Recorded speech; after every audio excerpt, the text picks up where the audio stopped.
I think it's a higher order of thinking and understanding who one's up against. This is how I identify on that Twitter. This is when I leave a comment for you and you go, who is this guy? This is what it pops up as. You can't not ignore this and you can't unsee it. And obviously I get some kind of sideways double takes, but I tell you what, it has the desired effect of keeping scum away. Because this is a very, very deliberate message to someone who I know's out there, and he knows about me too.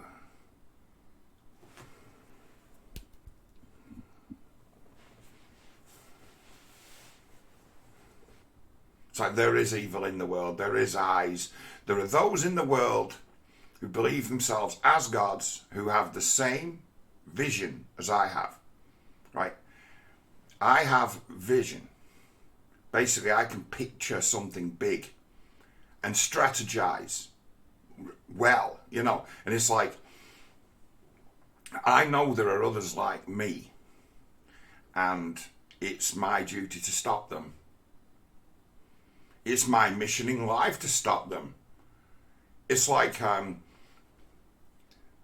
when push comes to shove, John, all you're in the world to do is to stop people who want to save it. People with this anointed vision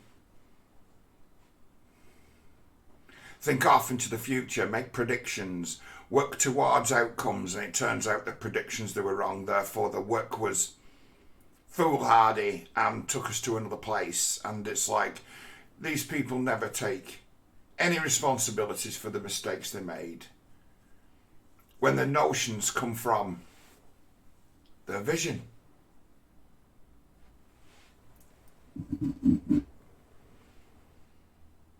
It's like something crept up, something came along 10 years ago now,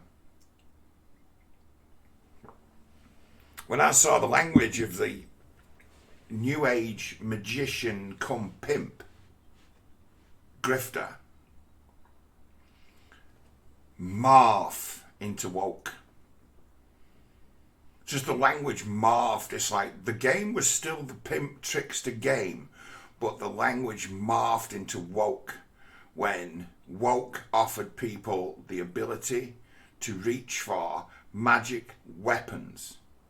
What, John? Yeah, weapons that work on people's minds, would frighten them, make it so you can actually wield power. So you put that in the world and you expect people not to pick it up and wield it. It's like people have been silenced with magic. That's been the one I've been banging for many a year. It's like, this is so familiar. It's just, they've just switched the language. It's like, I know a lot about particularly bad people. And I know a lot about what once upon a time used to pass as psychology, and it'd be like demonology when we get to talk about people who are really fucked up. And in one step, in one leap, I was able to just discover the language of psychology and be talking about psychology when really I was talking about what I knew of monsters. Having tackled more than a few. It's like language change. I see a language change from the lover-boy charmer over to the New Age magician, over to the social justice warrior, and it's exactly the same game. It's the, I'm going to mouth off. I'm going to mouth off big, and I'm going to frighten you because I can call in the power of the state to back my play. I can tell any lie, I can turn an entire community against you just by saying you've slapped me about. Go on. And albeit live a life of provocation and power. and have that kind of hold over someone. And it's like, well, we choose not to use it all the time. Sometimes we're in a good mood and we're nice and we'll be good to our pets. But the rest of the time, whenever we need to give you a kick, we'll remind you.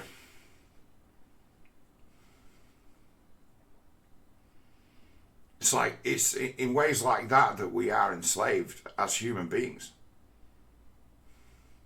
It's like, so many of us have got foundations built on just mud.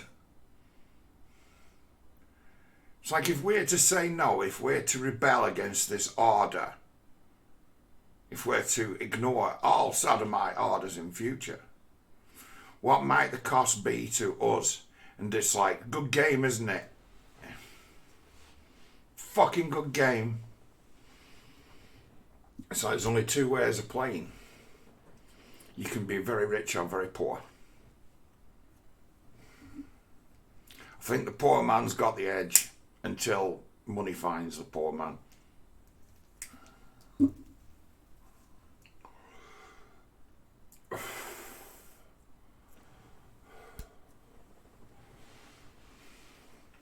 But it's got so blatant now. As I saw it, I witnessed it, I felt it, I smelt it, and it's like, all you have to do is learn the script and have the will to do so, to use the weapons of my feminism and my sexism and my homophobia, to take the tool to anyone you want to. A license to bully in the name of anti-bullying.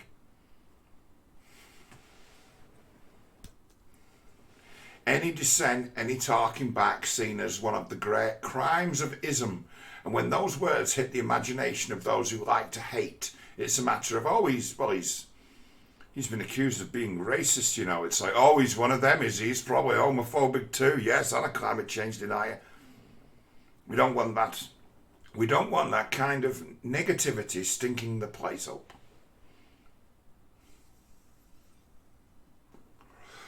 Ask no questions, make no objections. I am on to these people, and I've been on to these people for years, and in being on to these people, I found myself now ignored by them. Once upon a time, they used to victimise me some. Then came a time when it's a matter of I became far more dangerous to them than they are to me. Understanding that when the weapons, when the slings and arrows of the game don't work anymore, and you'll still work on them.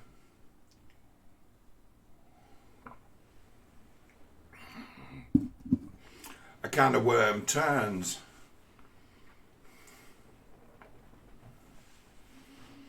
So it's like Gnostic.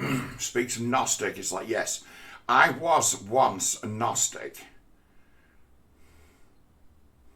As the left are, but I'm a particularly good one.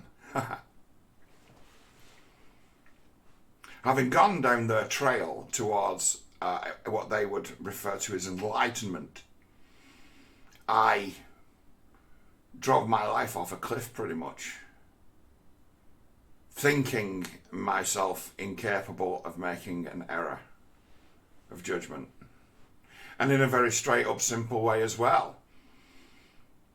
And what I learned was that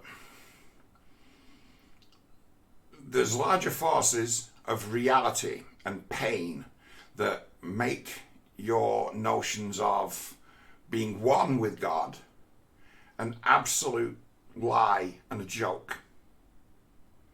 And for you to pay the price you pay for having believed that one was equal with God is slavery. The price you pay is eternal slavery for the sin against the Spirit.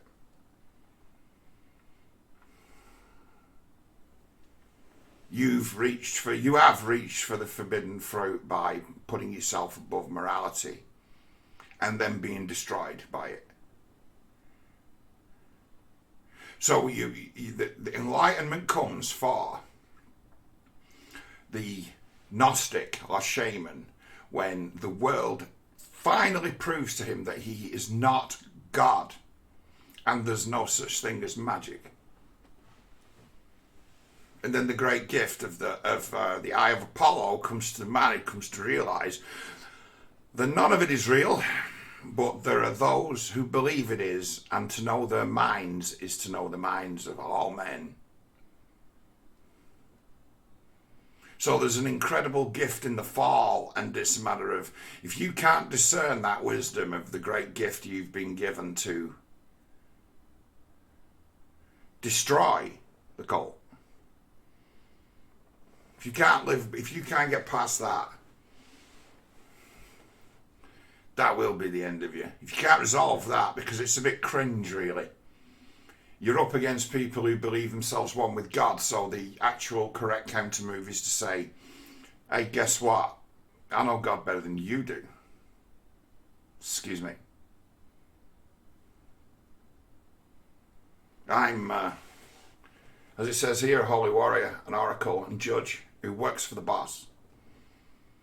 It's like I'm a hermeticist, Gnostic, super grifter who works for the Almighty, and the big guy wants you dead.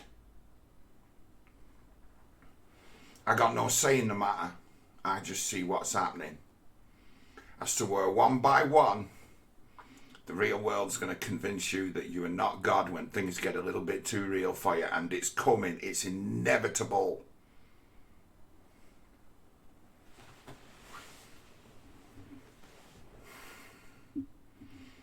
Happening all the time, every day, everywhere. You're just lying about it.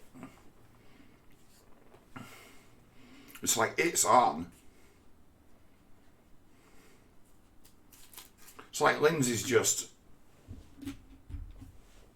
got it right. But he hasn't had time to weigh up all the repercussions of what he said as to where, well, it plays out like a kind of con man gypsy magic amongst children. It's like, oh, tricking people and pulling the rug. That's what winners do. Clever tricks. Oh, aren't you clever? Not about thinking, not about judgment. Reward cleverness. The world rewards cleverness and cruelty. Incentivizes it.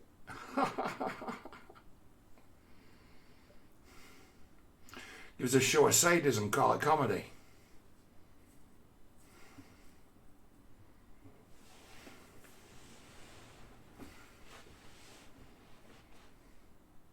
It's like there is an absolute reason as to why I wear a badge on Twitter that says, I work for the boss. One below God. Definitely one, like a long way below, but just one move. So what does that give you? It's like, well, you don't understand God. It's like I'm a middleman. What do you mean a middleman? Yeah, judge. I'm a middleman. It's like I can get word to him if you like. He's watching. But it's like you don't understand what you're dealing with.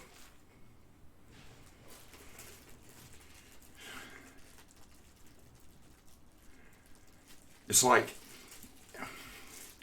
the devil wants you dead. The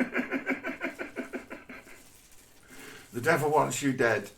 And it's like there are those of us who've unfortunately, due to mistakes made in life, let's say, and advice not taken, and things done that can never be undone, and then the price of mercy and forgiveness be enslavement.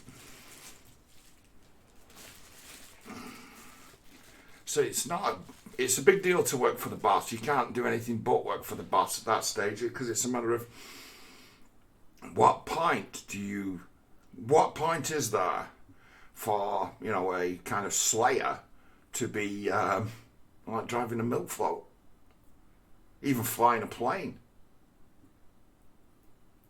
It's like, what, John? It's like, yeah, it's like game's up. It's like hidden in there are the tools that or the understandings that actually introduced me to the notion that I may actually be the one. What? Yes, your Gnostic cult. It's like I completely fell under the influence of that and was able to transcend it. What? It's like, yeah, it tested me and it swallowed me up, and I went right through the system, and at the end it taught me what it needed to tell me, and it spat me out on the shores of the underworld and said, right, John, now you know something. I challenge you to do something with it that's not criminal.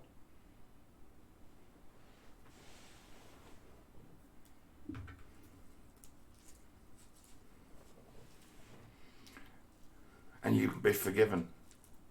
Like, forgiven? It's like, yeah, but there's strings attached. It's like you have been freed of your suffering. But, you know, we've got a bet, and the odds are in your favour. But we reckon you'll sell us out. But you know what the price is for selling out, don't you? And I'm like, I get to go back to hell. Yes, you do. And you'll know that that's what you did. So you be resigned to that. And just like, by the time I reach that place, what a fucking despicable evil man I'd be. What a dangerous person. It's minds like mine, corrupted, that would think about, yeah, let's this current crop of animals aren't as obedient as we'd want them to be. If we call them, that'll teach the ones who live a lesson.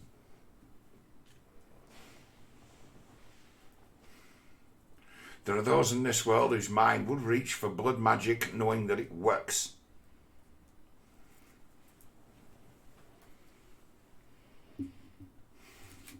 And then all the fucking dicks in the world start to scream, how could anyone be so cruel? It's like, that's why you always lose.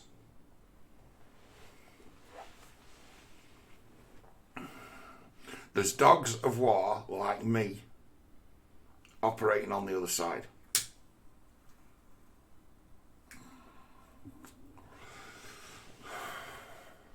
It's like, I know everything they know, and I'm against them.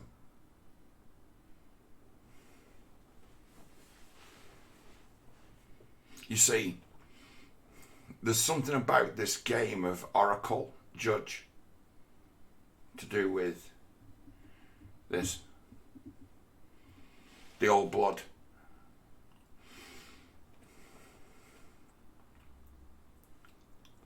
The sorcerer class, the priest class, are extremely nervous of the old blood. That's their kind. They treasure the old blood. They like to marry into it. They like their children to have its blessing of the old blood. They're extremely superstitious about it. And when you're a member of the old school,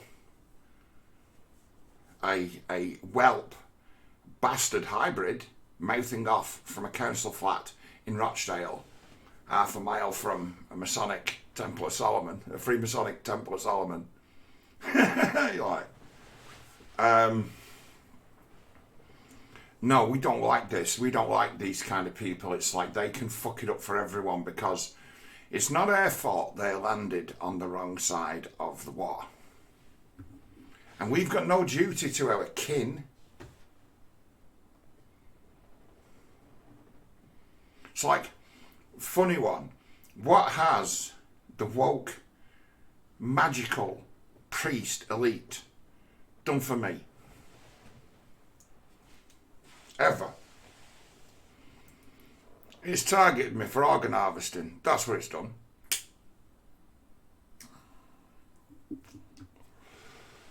That's what it's done. It's looked at me and gone, oh fuck no. Right, we need this guy never to learn how to think for himself. Because this guy could be a fucking problem. And it's like, why is that? It's like, well, he'll have 30 points of IQ on everyone around him. Why? He's of the blood. And he won't be easy to kill either. What? Yeah, so we need to come up with some elaborate measure of how to get him to kill himself.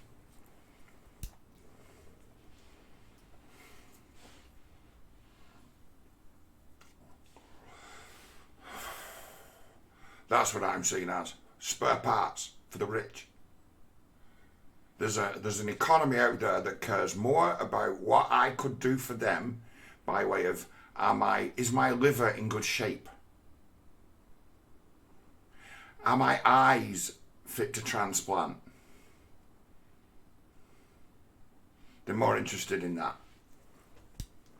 than my welfare as one of their distant kin. So it gives you a clue as to these people, as to how they treat their enemies. A supernatural enemy of theirs, I am, because of my type. Can you understand that for a level of like racism, bigotry, hatred? And it's because amongst themselves, they see that status as making them more than, better than, because they're universal receivers of these wonderful O-negative body parts. It's like they could keep these people alive well into the fucking hundreds. Why not? It's only the minds go. It's like if you can have a complete change of blood, fresh organs, you're winning, aren't you? It's like, imagine you, a big guy, me, so I've likely got big organs. You like, get rid of me, take my liver and stick it in George Best. He's probably still been alive.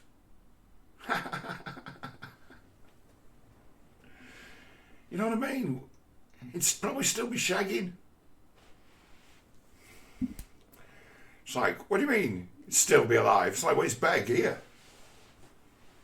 It's better gear. It's like it universal, but it's a better piece than what you had in the first instance. It's like, the world wants me for my fucking body parts, and that's the only value it places upon me. So why the fuck should I ever, right, have any kind of respect for this priestly order that they've built, which is a bastardization of something that's really dangerous? It is. It's a bastardization of something that's really dangerous. It's like there used to be counter forces in the world. Recently, I'd say, as 100 years ago, I think World War One fucked everyone up, and in some regards had a mass effect of turning everyone into a victim of one kind of trauma or another. So it's like a mass effect post-traumatic stress disorder that affected everyone in the world. And in that, certain, let's say, understandings and important personnel were either killed or their lives changed immeasurably. And what they knew was lost. I'd say the downfall, I'd say of the British Empire, right, a pillar of it. We don't talk about this, do we? Because the commies. A pillar of the British Empire was Freemasonry. A pillar of it, in how it kept order, in how it understood a fellow. And wherever they went, they hung people. They give what passed as a fair trial to be seen to be doing, and they were really good at dealing with thievery and banditry and making it so it's safe here for people to live. The great export of Britain being those kind of men who made the world safe for commerce by rounding up and eliminating fucking bandits. There has to be certain elements exist in the underworld, like the Jedi Order, because that's what they were kind of tasked with doing. If there's an underworld, it's like the cops can't really go undercover. They're not that kind of people. It's like there needs to be an underworld secret order that does dirty work, gets to the bottom of things, knows what's going on, and stops it getting out of hand. And once upon a time, it existed in our society as Freemasonry. The after church boys club that lived in a different world with harsh realities, and had a duty upon, basically, with what they'd seen and done, what they'd gone through, the weight of their conscience be something where the only way to repay it would be to give in spirit. So what you've got is like a sect of people whose lives, right, were destroyed, right, who learned that anyone can have St. Paul's life. It's available to all, as the great man said. Anyone can have St. Paul's life. It's available to all. And then it'd be, okay, so God's reached out to us.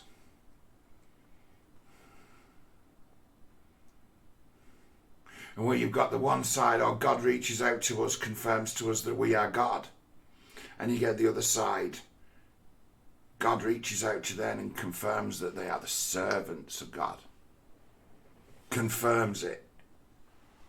They're like, see what we've done to you, right? You're going to feel the mercy of God, and you're going to be pulled from your place of misery that got you in trouble in the first place. That's the deal. But now you enforce the law. And that fallen creature that you were, he's the best informant you could ever wish for. Between you and him have to learn how to live together. And become as one.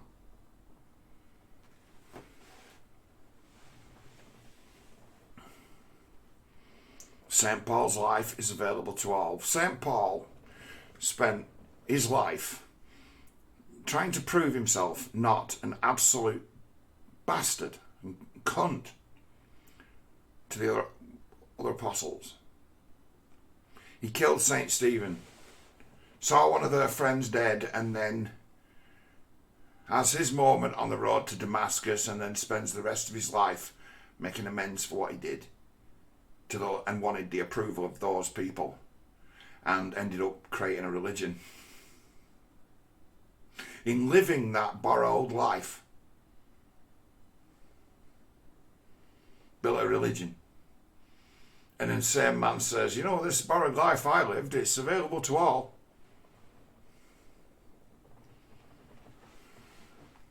Available to everyone. Give it a go. He had some quite interesting adventures, did St. Paul. Got the shit kicked out of him in a lot of places.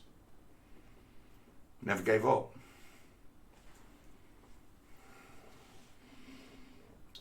Another one. To shut him up, in the end, they had to cut his head off. You see, that's a thing he's been pointing to as part of what was my indoctrination into what was like shamanism, come Gnosticism, come Hermeticism. Where they speak of the Gnosis, and they associate themselves with the best of humanity. Like, this is a spirit that travels down through all these specific people, as if, well, it could be you next. Maybe you're the next one. Maybe you're the next. And then over the years, they as more is learned about these iconic hippie figures, a few of them have been kicked off the list, like they're not saying Che Guevara's on the list of people who were actually Mercury or Apollo.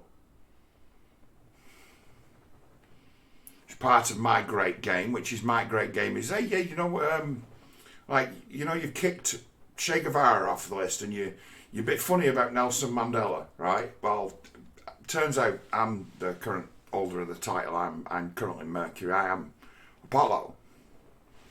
It's like, but you can't be. So, well, what made them so? It's a scam. If you look it straight in the face, it's a matter of, this is just association to actually indoctrinate the individual into the gnosis. And it's like a club that says, I'm a magical creature. And I have somehow that gives me a kind of authority over you that I haven't earned.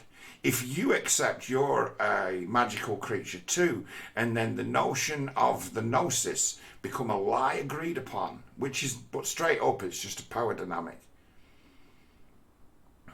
Backed by nothing. And then it's a matter of, if you challenge this power dynamic that's backed up by nothing, suddenly they turn on you, and it becomes about whether or not you went to university, and you would say that you're a man, aren't you? And you probably deny climate change as well, don't you?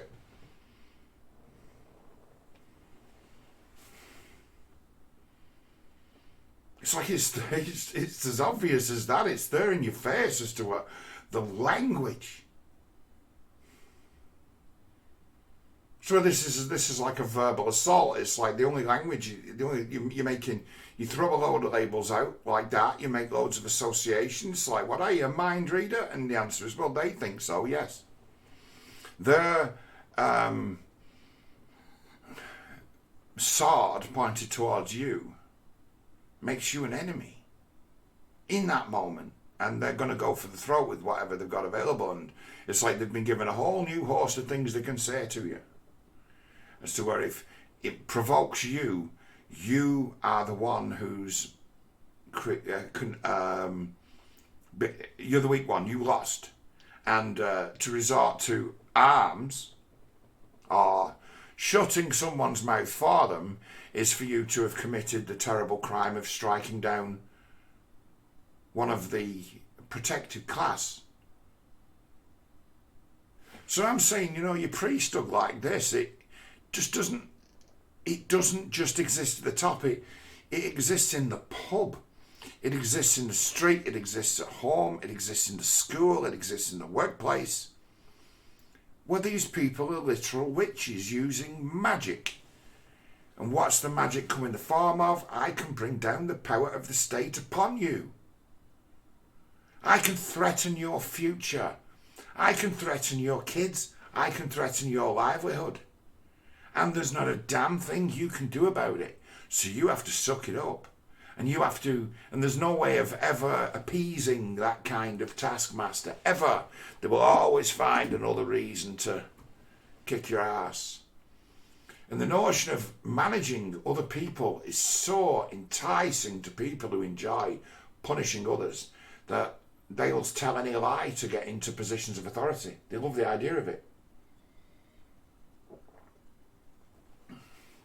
And then when they get found out as being chancers, idiots, cruel and incompetent, they then set about conspiring to remove those who are critical of them. Not address the criticism, have them removed. This has been the pattern of the world as far as I've seen it, as long as I've been in it. It's a matter of, yeah, I'm real competitive. Really competitive. But it's like, these who I'm competing against and working with, it's like they're not competitive. They don't want to work. They don't want to compete. They just want to win. And it's like, oh, okay, you're not playing the game like we do, so it's like you're making us look bad. What do you mean bad? Immoral. We mean immoral.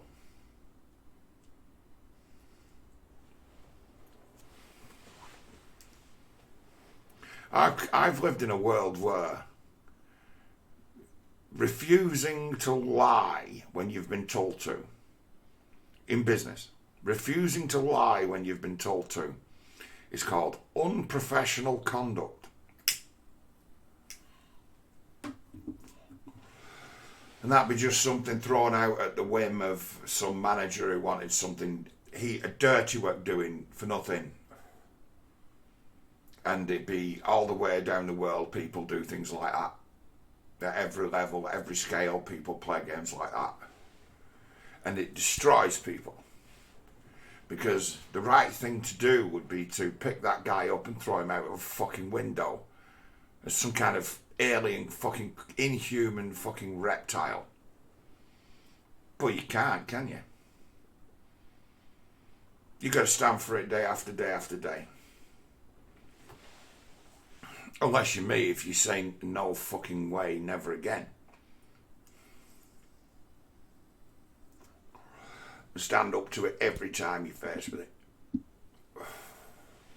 To try to live right, yeah. To try to live right in this world as is almost impossible. I found a way of living 90% right.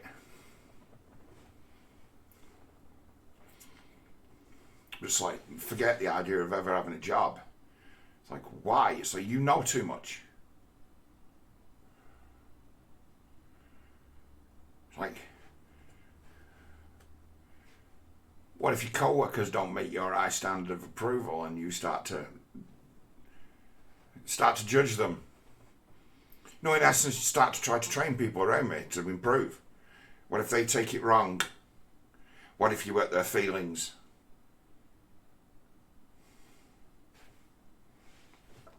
It's impossible to operate like that. And then it's like a matter of, you can't put imbeciles in charge of me because I will question them and try and help them put the job right. And some people don't take notes. Some people don't respond to emails. They give orders and hope that others can magically make them come true. I don't like this operation. I don't like this practice. I find it to be abysmal leadership.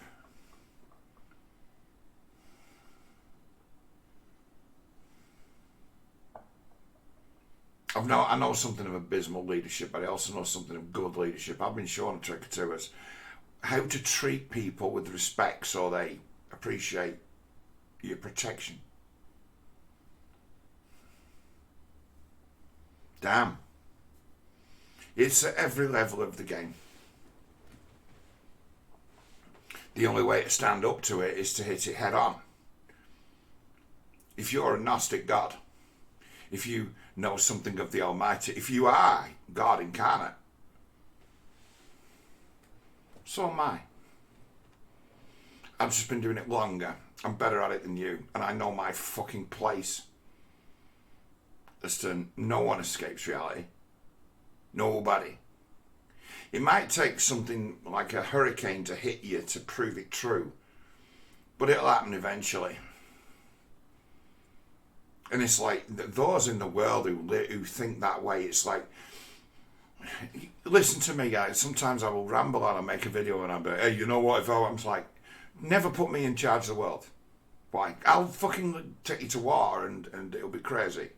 Never put me in charge of the world. It's probably a good idea that I'm in my place just here in this little tiny piece of YouTube than on the world stage, because I might be charismatic enough to convince people to do something rash. I could sell them my future, sell them my dream, sell them my worldview. And then it'd be, hey, you know what? I'm like, no, you don't need that. No, if you've got people like that, no, get rid of them. Don't do it. But like any bullshit scheme I could come up with to make the world a better place would have repercussions galore that I would not have taken into account. As clever as I thought I was taking things into account, maybe I'd convinced myself I was super clever and I'd weighed up all the knock-on effects as to where we can make this work to our advantage. And thought about it, masterminded it, passed the idea around.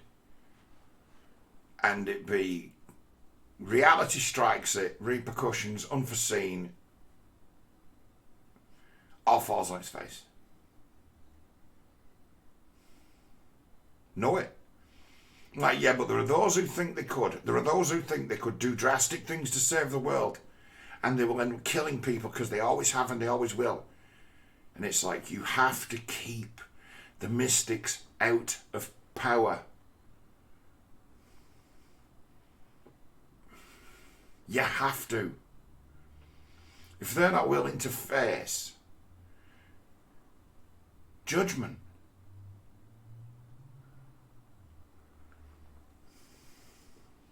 it's like they need to be tested by real life, and there's loads of ways and means of going about that. Because, say, real life is a real annoyance to those people. You wear that Davos up where every time they have those conferences, part of the package of things that we're allowed to know is that they've spent millions on private security because they think themselves that important. And they have to make sure we all know that these anointed ones, high priests, all come together. It's like, can I go to the next one, please? Can I go? Can I go as some kind of special delegate? It's like, okay, what should we put your name down as? Or just John? John? Oh, yeah, I want to work with him. Imagine in a crazy world that'd be a situation as to where yours truly, big and burly, hatted, wearing me distance glasses, and carrying a cup of coffee, walks into Davos and says, time's up, guys. I bring word from the big guy that it's over. Like, what? Yep, you're on the verge of fucking up the whole gig.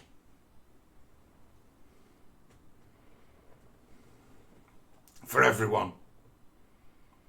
You're being reeled in, and it's, I'm afraid it's time for you to go. Chop, chop. And then when my authority to give such instructions get challenged, I can scream and shout at them and bring down the fury of the fucking Lord gods right there and then. And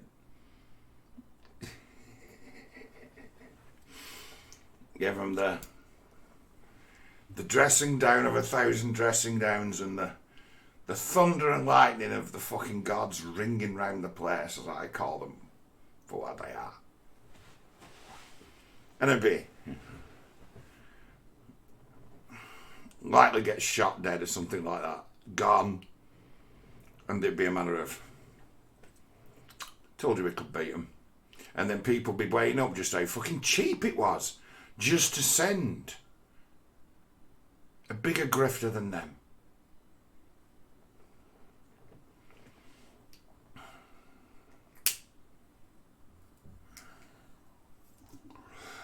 And then people start to look at it, it's like, hang on a minute, this guy he's shot to pieces.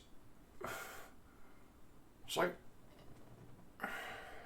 New Agers look at it and then they take one of their birth charts, which is a key part of someone's introduction into that big circle, as to the birth chart telling you kind of a vague and sometimes even accurate picture of who exactly you fucking are. Mine's actually hyper accurate as to who I see and saw myself as and always have. So as a brainwashing tool, being born on the 14th of the 1274 at 11 a.m. was the most powerful tool for brainwashing that I've ever discovered in my life. Incredible. And then the mysticism of being of the blood as to where it's even kept a mystery. That's actually that is a contract. That's a fantastic thing as to where the notion is that the pH balanced and universal somehow has like a living contact with the source. That's their legend. It's like, oh, okay, I'll have that too. I'll take that. If you wanna attach that to me, I'll take that, because it's like These guys, the Gnostics, is like, I've had word from God that told me I'm God. And it's like, that's funny. I've had word from God saying that you guys have got to go. You've got to go. Done. It's like shuffle the deck. It's like everyone knows who all the twats are. It's like we can have pogroms, which are going to happen anyway. No one can control that. There's no way past that. There's too much bad blood. You've opened the box. You've released blood magic into the world as to where people have got real fucking reason for beef against not just governments but against all the actions of other people. When we say governments, we're always talking about the acts of individuals, aren't we? Of course we are. That bad blood be very real. It's like you can have that. That would descend, as is, into targeted assassination. Now, targeted assassination, when you start to talk like that and you start to notion of the compiling of lists, you know, it's quite illegal to make a death list. But it's a matter of when we're into the world of psychological warfare against people who are purveyors of witchcraft, the gloves are off, aren't they? So it'd be a matter of that. It'd be a matter of it will inevitably come to it as to when the threats that people, oh, I've received death threats.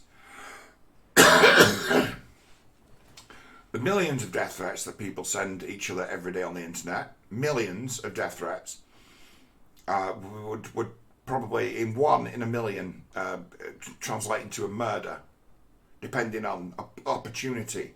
If people weren't so separated by geography, based on the beefs that they've created online, you know, there'd be murders every week in every street.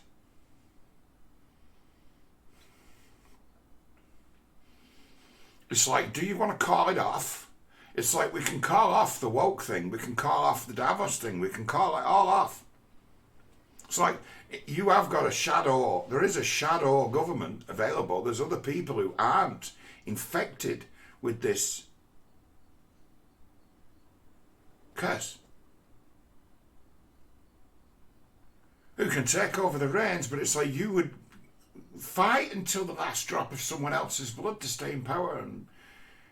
And it's like, I don't think, it's a funny old thing when you start to wear the notions of like projected imaginary power, as where a guy like Andrew Tate's cult, because I've talked about that before, and that fits into this, as to where Lindsay, Lindsay's got the same now the same understanding of it being a magical movement, an occult, actual working in the world, practical magic movement, right? Of the imagination. Now, I've thought that way for many years, and there are others who have too, who find themselves in the circles of the shamanic and the mystical, because it's there. It's a level of the world that can be seen at, that has its own language. So, guy like Tate, I'm like, you're speaking the language. It's like, it's actually the same language as being used by the social justice warriors. It's just that you're mixing it in with other things. It's you've changed your words, but your tactics are absolutely the same. It's like you're building a messianic cult, and it's like the SJWs, they're a messianic cult as well. And it's like you're in their face by proclaiming one's almost deity or demigod status, because that rubs their noses in it, because they claim that status too, and you claiming it not being of the anointed is an affront to their religious sensibilities. I see Tate's done that, and it show up as to where they can't handle him. They can't handle him, and it's like, why? It's like he make their brain hurt. Why? Because he God whistles. I God whistle all the time. He God whistles. God whistling is an affront to those who believe themselves of God. Like, who is this upstart claiming our turf? This is our turf. We're the all-knowing ones. We're God.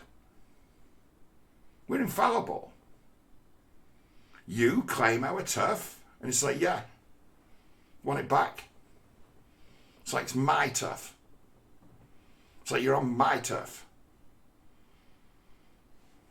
You're subject to my rule on my turf.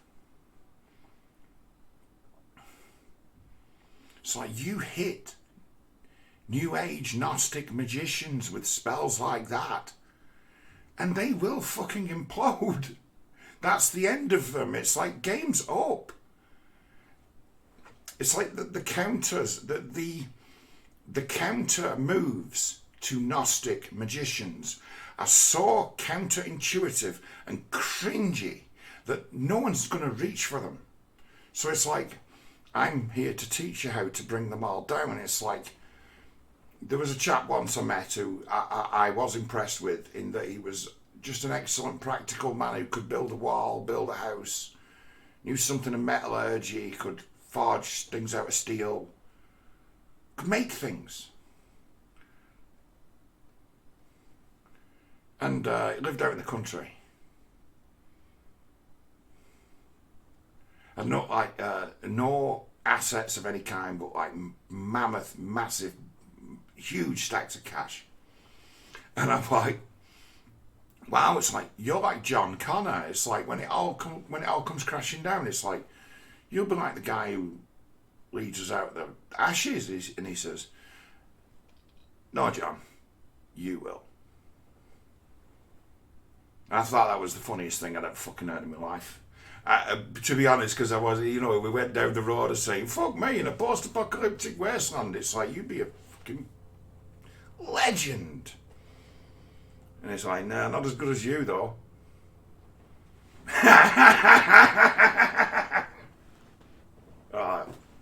Yeah, okay. That's like the funniest thing I've heard. See, that's like on the level, God level humour. It's like, you have to be, when you find yourself up against gods, you have to be able to engage at the level of gods. None of it's real, but they believe that it is. In their imagination it is. And that means that the only real bridge to their world is to be on their level of the game.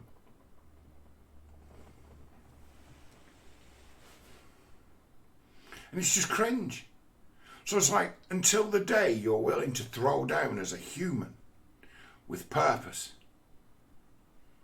no one's ever going to stop them. But my thought is, because James Lindsay he's actually done his work very well. He's gone straight down the line as to have played the role of John the Baptist. I'll say I tried before he did, but he's actually nailed it on, where he's opened a Pandora's box where all the actual counter forces to that narcissistic omniscience, low IQ, Gnosticism, where that's got just holes in it everywhere. It's like, inadvertently, it's like you've got an army of magicians who can take them apart, who've just been doing it for a laugh. When we start to realise that we are fighting on that level, suddenly everyone finds their magic chops and starts to understand that they're dealing with a superstitious enemy. And there's loads of ways of pranging a superstitious enemy that you haven't even got near. And as far as I see it, the best way of pranging them is to put yourself exactly on their level, as to where they see themselves in their omniscience and say, I'm actually better at this than you. You really ought to listen to what I have to say.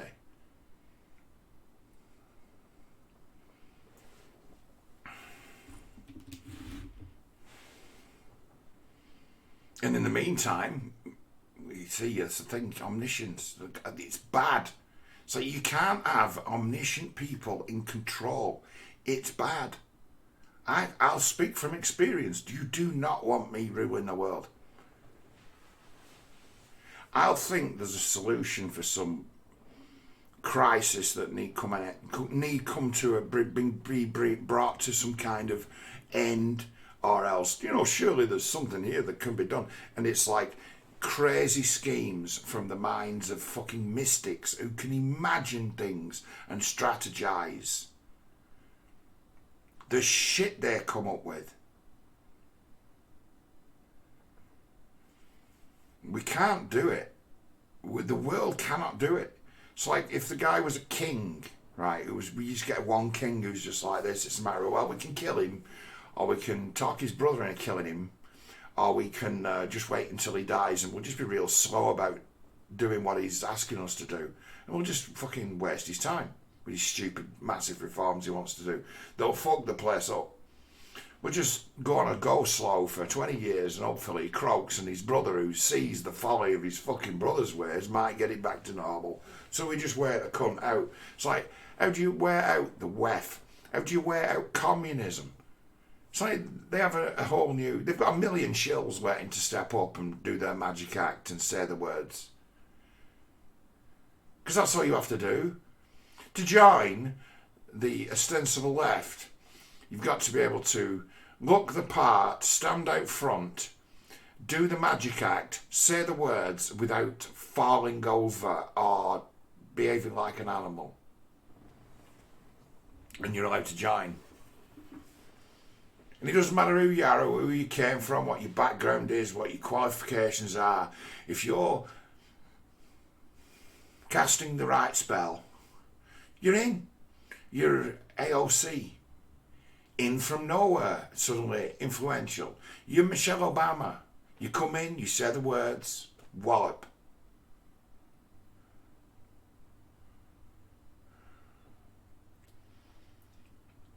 If James is listening to my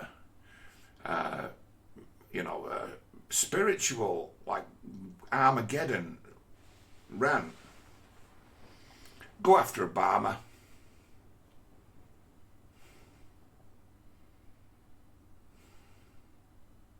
If you're going to strike down anyone as being a fucking creepy, fucking narcissistic weirdo with ideas that will kill us all, go after that cunt.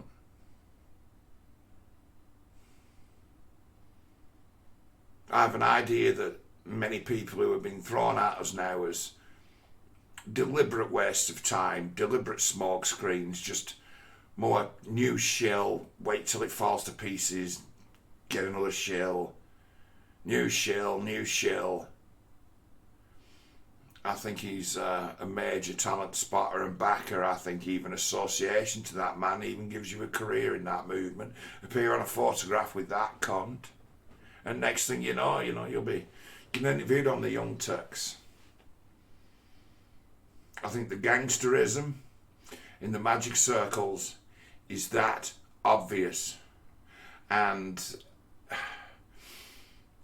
I got a real kind of beef for arseholes like Chen Uga. Just felt like saying that. But yeah, he's a fucking cunt. There's a lot of people in this great big partnership of players. But I think all of us have got a good idea who they are. A really good idea. So, rethink your methods of trolling them. Hit them from the new angle of God versus God. And have the truth on your side, and good night, Vienna.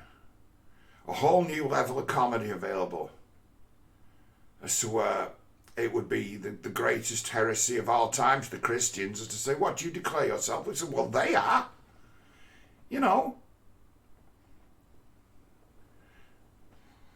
If Schwab is the instrument of the Almighty, well, so am I.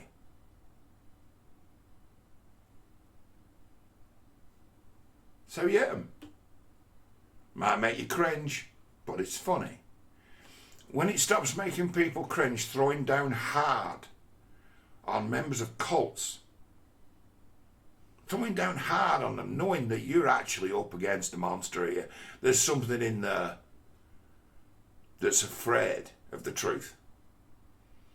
Knowing that that's what you're up against, and knowing that's a fragile construct, and knowing, hey, I can get this one bleating, make this one cry, get this one mouthing off, calling me all kinds of names.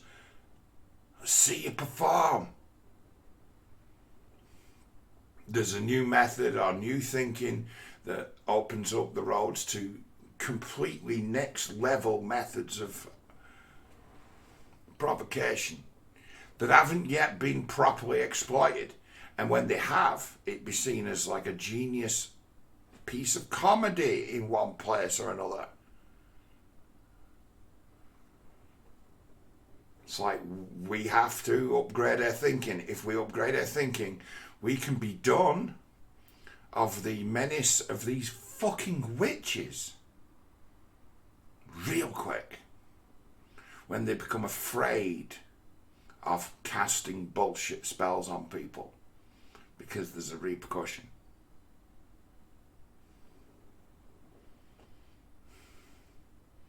Start blasting back with imaginary firepower.